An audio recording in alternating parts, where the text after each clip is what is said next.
Summer moves for the Capitals next on this edition of Locked On Capitals. Your Locked On Capitals, your daily podcast on the Washington Capitals. Part of the Locked On Podcast Network, your team every day.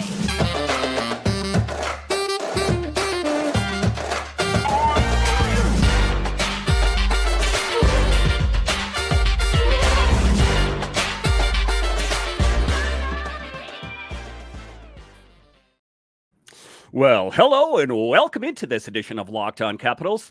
I'm so glad you decided to join me today. As always, this podcast is free and available on all the major platforms, including the SiriusXM app and on YouTube. And I want to thank you for making this your first listen each and every day. My name is Dan Holme. You can find me on Twitter. It's at DanCaps218. You can find the show on Twitter. It's at Locked On Caps. And the best way that you guys can help grow the show is to head on over to YouTube, type in Locked On Capitals, and hit subscribe. So in today's edition of Locked On Capitals, we talk about the Capitals at development camp and what that means for a lot of the future of those players. Later in the show, we will talk about the draft. Did the Capitals ultimately pick the right players? We'll talk about that. But just to get it going here, we will talk about summer moves and what's next. And in today's edition, we are happy to have Bailey Johnson from the Washington Post. Bailey, welcome to the show. Thanks for having me. Happy to be here. So I think that a lot of people going into this summer, we were coming up on free agency, myself included. I'm like, Alex DeBrincat, some other big player. And then it was kind of a, I hate to say it, a nothing burger. We got Max Pacioretty and Joel Edmundson. Max Pacioretty ostensibly is going to be a great player. 6 times in his career, he has scored 30 goals. Listen, 10 years ago, I was about 10 pounds lighter and had more hair on my head. It's about what have you done for us lately? You take a look at Joel Edmundson. They got him. And what I like about Joel Edmundson is the 50% salary retention by the Habs. After July 1st, what was your thought about the Capitals and what they did and ultimately what lies ahead? Yeah, I mean, I wasn't really surprised that they didn't do much because they couldn't really do much with the amount of cap space that they have. I like the swing on Pacioretty. Getting him at $2 million plus the $2 million in bonuses if he hits them is a good low-risk bet. He's torn his Achilles twice in the last year, but it sounds like they're optimistic that he's going to be fully healthy come the season, not right at the start of the year, but shouldn't be too long after. The impression that I got, and I was listening to his agent, Alan Walsh, on a podcast the other day, as well as what Brian Maclellan said after they traded or signed him, that it seems like he maybe came back a little early from the first Achilles, and this time they're really taking their time. He tore it in January. So for him to not be ready for the start of the year suggests they're really being very, very careful, like giving a 10, 11-month recovery on that, which is obviously what you want for a player who is over 30. I think he'll be probably 35 by the time that he plays. It's a low-risk bet on the guy who could score a lot of goals if he's healthy and able to play. Edmundson, a little bit of a similar thing. Obviously, the 50% retention, it was important to be able to get him in. Add some physicality to the blue line, though he hasn't played as physically since the back injuries that he's dealt with the last couple of years. But again, kind of a veteran presence on the left side of the blue line to go with the 3 23-year-olds the Caps have there. And I would imagine, kind of comes in as a guy who can play all over the lineup, but I would imagine they're thinking, second, third pair guy. And if one of the young players beats him out for a spot, I don't think they would, let Edmundson block a player who's ready for a bigger role. Yeah, Alexiev comes to mind on that. I thought that this was going to be Alexiev's season, but as it turns out, they signed Edmundson, who I think might be a depth piece, but he is that rugged defenseman, a tall man, I want to say 6'5", had some back issues, so there's some question marks there as well. I think ultimately what lied behind that was the fact of all the injuries that the Capitals faced on the blue line. And people said, why Max Pacioretty? Well, let's face it, if he didn't have those Achilles issues, I don't think the Capitals could have afforded him. So the Capitals find themselves in an interesting position. $888,000 and some change left is all they have in salary cap space. It seems to me that they're going to have to move out a big piece, to move in a big piece. I've heard things about Nick Backstrom getting put on long-term injured reserved. I've heard talk about Evgeny Kuznetsov, and everyone wants him out of town. He was a first-round draft pick, 26th overall in the 2010 draft, and covering this team for quite some time. The one thing everyone always said is we need that really solid second line center. So what moves do the Capitals make? I am of the belief that we should give Kuznetsov another shot under Spencer Carberry. I just don't think he really gelled necessarily with Peter Laviolette. What do you think the future is in that regard? I mean, we know that Brian Maclellan wants to make a trade in the top 6. He wanted to make a trade in the top 6 ahead of the draft, and they didn't get any takers. It's really, really hard to move money around right now, especially if you're trying to make a hockey trade like the Caps are. They're not looking to just dump a contract. They want to get a good player back in return, which is very hard to do because the teams that are making moves right now are mostly salary dump, which, again, the Caps don't want to do. I mean, you circle guys like Kuznetsov and Mantha as the people that McClellan is not naming, but certainly everyone knows that's who he's talking about when he says that they're looking to make a trade in the top 6. He even said at the draft they were looking to trade a player or players, which suggested they would have been open to moving both of them. But obviously they didn't get any takers on that. And he said they're going to stay active in the market and try to see if they can make something happen.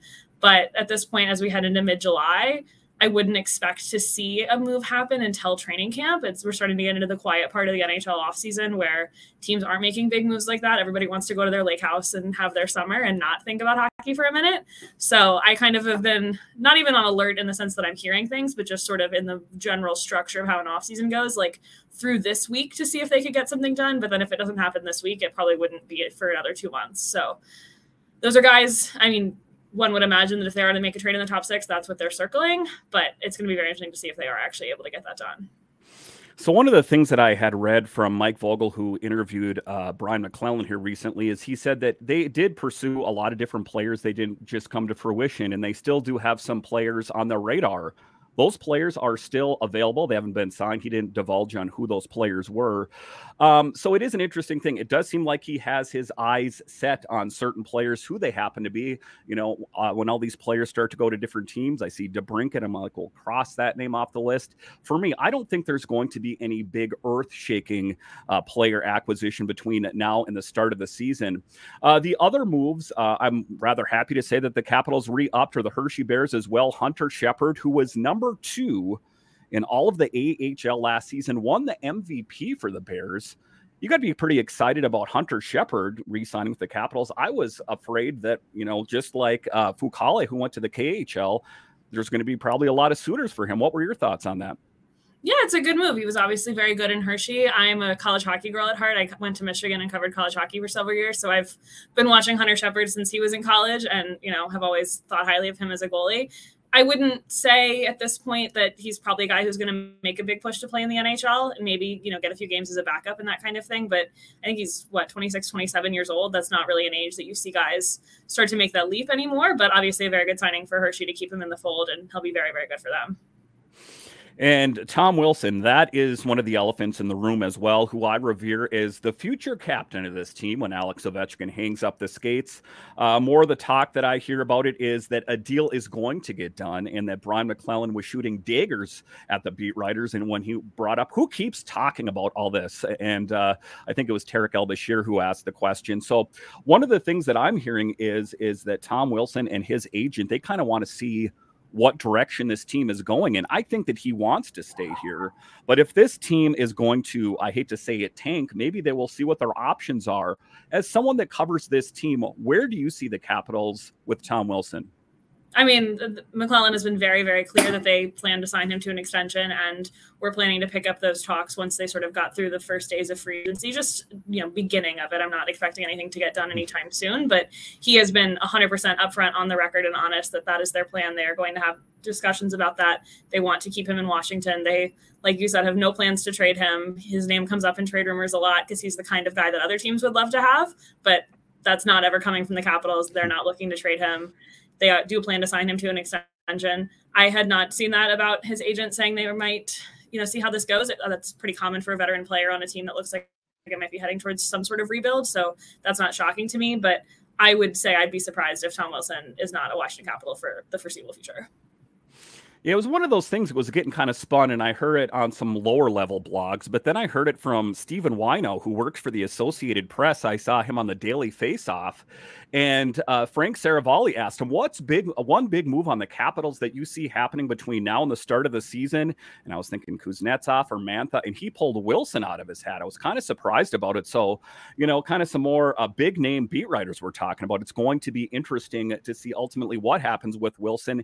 It's my belief at the end of the day that he will re-sign with the Capitals. It's just, I wish they would just get it done so I can stop talking about it and everyone else can stop talking about it. All right, so straight ahead here, we will talk about the Capitals at the draft. That they drafted Leonard and Cristall. Were those the right players? We'll talk about that straight ahead. Covering my nutritional bases for the day literally couldn't be easier, which is why I trust AG1. I just mix one small scoop with water and drink it first thing every morning. Listen, everyone, health is of utmost importance. That is why you need AG1, because it is so easy. I also like that it costs less than $3 a day. Pretty good if you ask me. It's a really effective daily habit with high quality sourced ingredients. It is a win-win. If a comprehensive solution is what you need from your supplement routine, then try AG1 and get a free 1-year supply of vitamin D and 5 free AG1 travel packs with your first purchase. Just go to drinkag1.com/NHL network. That's drinkag1.com/NHL network. Check it out for the ultimate daily nutrition.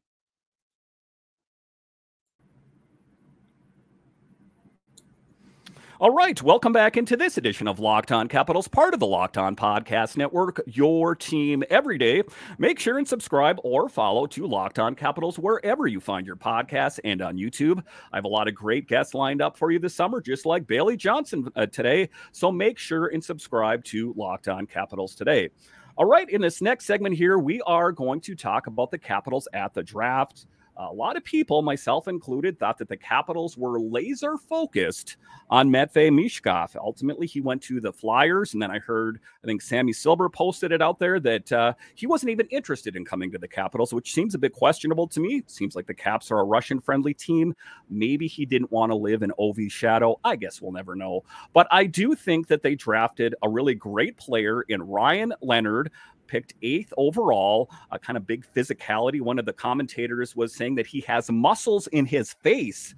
Is he going to be a Tom Wilson 2.0? I'm not going to pigeonhole him as that, but he does say that he emulates or looks after Tkachuk. He also emulates Austin Matthews. He talked to me about Ryan Leonard. What were your thoughts on that? Yeah, as soon as Michkov went to the Flyers, which I kind of had a feeling was going to happen in the days leading up to the draft, obviously they were not a team that was hiding their interest in him, and it felt real, unlike sometimes heading into the draft where teams are talking so much about how much they like a player, you almost think they want someone else to take them because they're not actually that interested. They're trying to throw them off the scent of the player they actually want.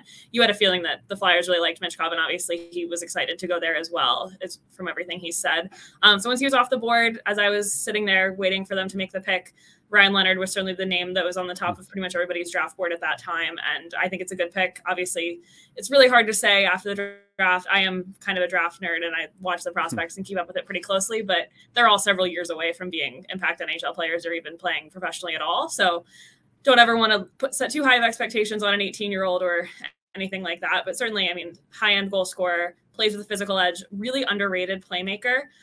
He really can make smart passes, has really good vision for the ice, 200-foot player, but not in the way that sometimes you hear about a 200-foot player at the draft. And it's kind of like a shorthand for, yeah, he does a lot of things well, but doesn't do anything that's exceptional.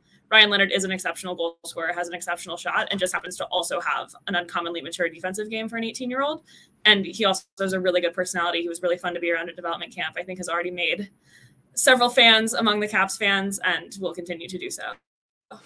Yeah, and that was one of the things that I thought, too, is I'm like, the Caps didn't get the season that they wanted last season, and I don't know what kind of season they're going to get next season. Everything that I hear is that this team is not going to face a major rebuild until Ovi hangs up the skates or certain promises made to him that he was going to play on a competitive team. But if you start to look at the names that are out there, you take a look at Leonard, you take a look at Cristall, Ivan Miroshnichenko, LaPierre, you take a look at Connor McMichael, this team is poised to be one to be reckoned with, I think, in the future.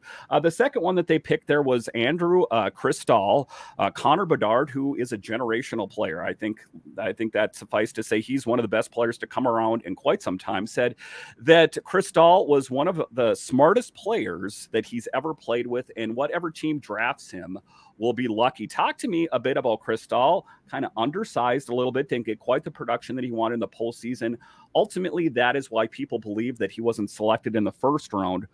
Talk to me about Cristall, about the player, and why you think he was selected in the second round, not the first round. Yeah, it's a great swing to take for the Caps at 40.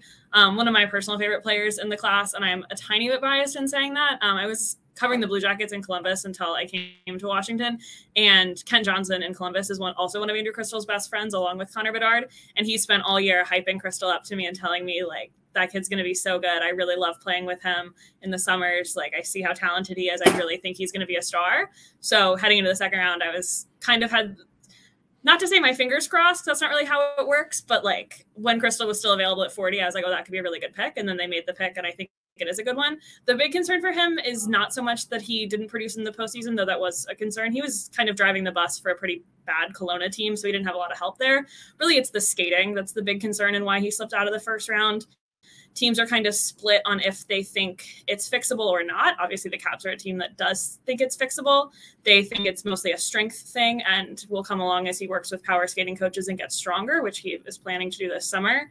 There are other teams who think it might be a physical makeup thing, like his bones just don't align in a way that will ever make him a super fast skater. And that's really more the concern, is the top end speed. He's super agile, very good on his edges, and obviously has the really, really high end vision, which allows him to kind of cover up that deficit in his game. Certainly does at the junior level, where he's very successful in Kelowna, but translating that to the NHL speed is a much bigger jump to make. And that's kind of the bet that the Caps are making on him.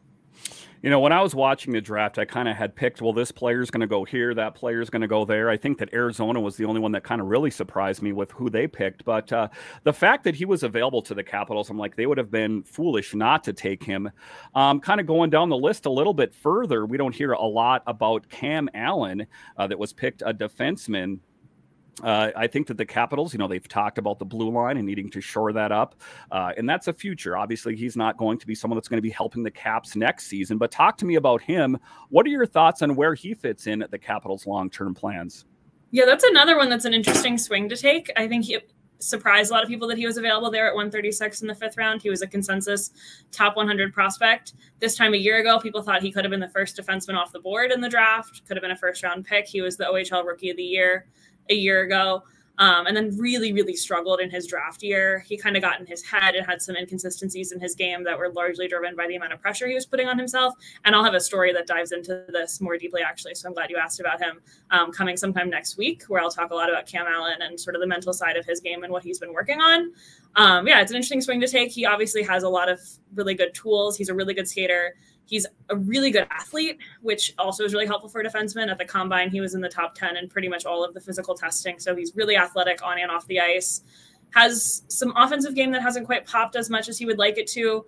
In Guelph, it was better his rookie year than it was this past year, where he was taking on a lot of pressure on, again, a not very strong team, and really kind of had to do a lot for them and was playing almost 30 minutes a night, a lot of the nights. So that was a lot of load on him, and was where he started to kind of struggle and start to overthink some things. But the Caps are betting, and he is also betting, that he will find his game a little bit more, settle back within himself, and really start to excel.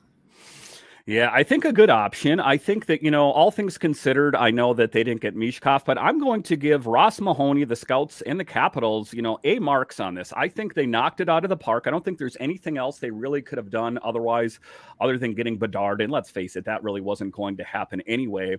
The Capitals, kind of holding true to form, also drafted a goalie in Antoine Keller, a man from France.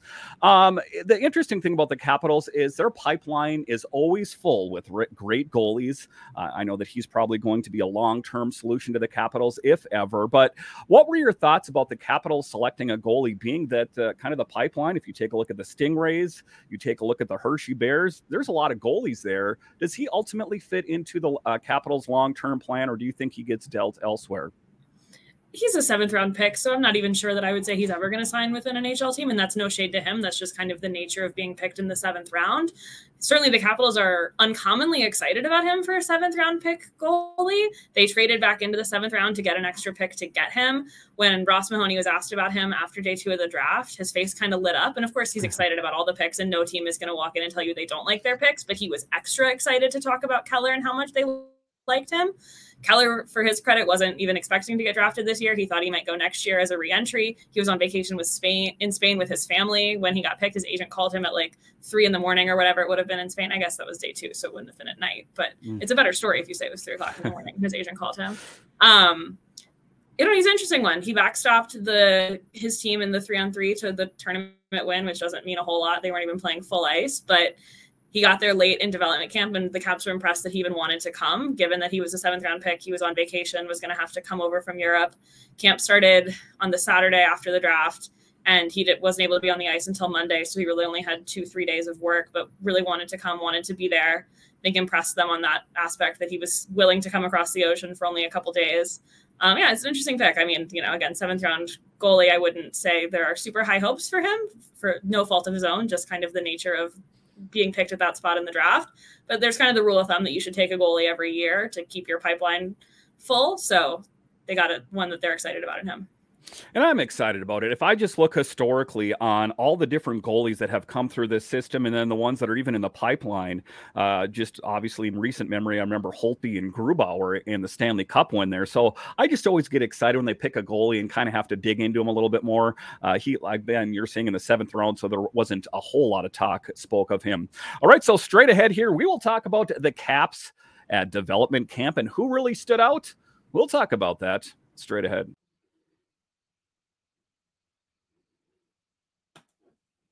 Our next partner is Bird Dogs, and let me tell you, I love Bird Dogs. Why? Because they are comfortable, they are fashionable. Listen, guys, if you're one of the ones that's still wearing cargo shorts, throw those in the garbage. You should have done that years ago. Bird Dogs make you look good. Bird Dogs stretch khaki shorts are designed to fit slimmer through the thigh and leg, giving you a truly sculpted look.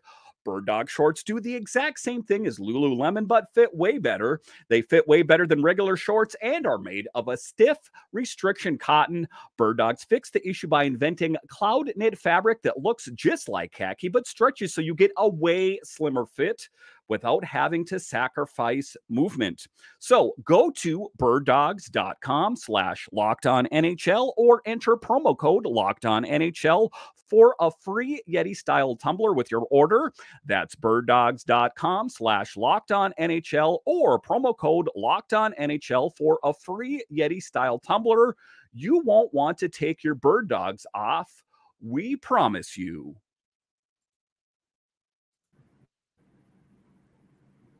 All right, welcome back into this edition of Locked On Capitals, part of the Locked On Podcast Network, your team every day. In today's episode, we have Bailey Johnson of the Washington Post. Well, development camp wasn't too long ago, but there were some names that really jumped off the page, if you will. Ivan Miroshnichenko, which we know was drafted last year, and due to his Hodgkin's lymphoma, I think the Caps got a steal by getting him as high as he did.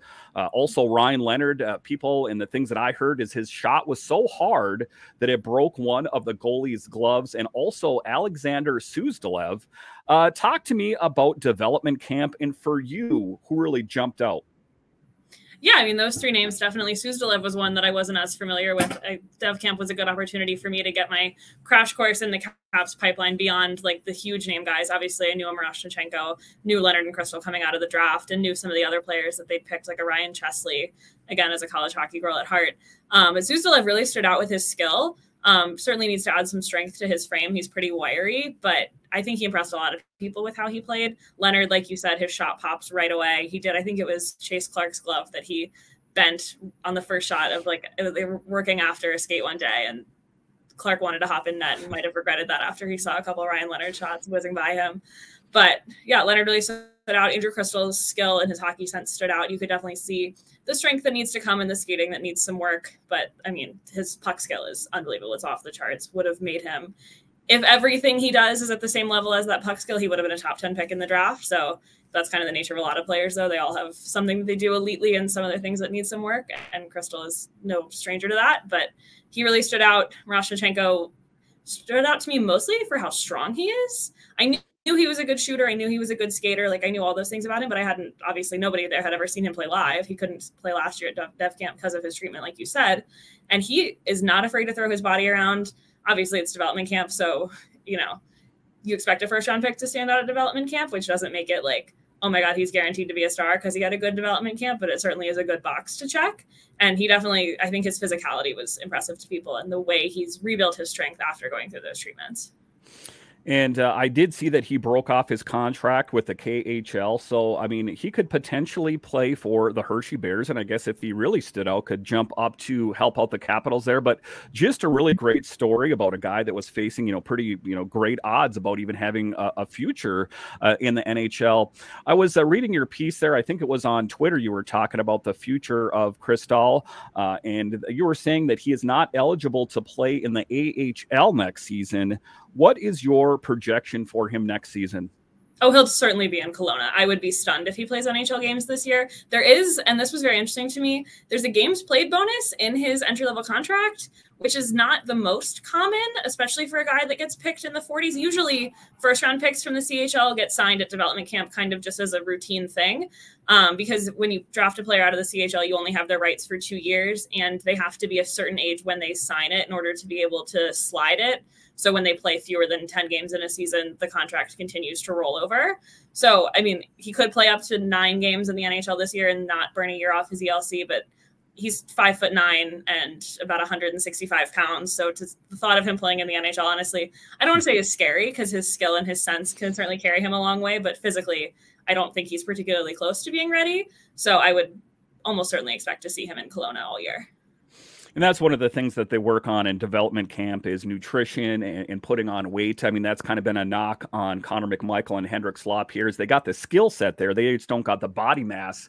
If you face someone like a Reeves or if you face someone like a Maroon or a Tom Wilson and you're that size, you're going to get destroyed out there. So I think it would be wise for those guys to kind of bulk up a little bit so they can stand up to the rigors of the NHL. So let's talk about the outlook for some players, some younger Capitals players. We hear all the time that this team wants to get younger and it wants to get faster. And my question always is, I agree, sign me up. Where do they fit? Connor McMichael, we take a look at him. Center is his native position. Who comes out of the lineup so he can play? Is Kuznetsov? Is Backstrom? Is Dowd? Who is coming out of the lineup to accommodate him? I know that he can play the wing.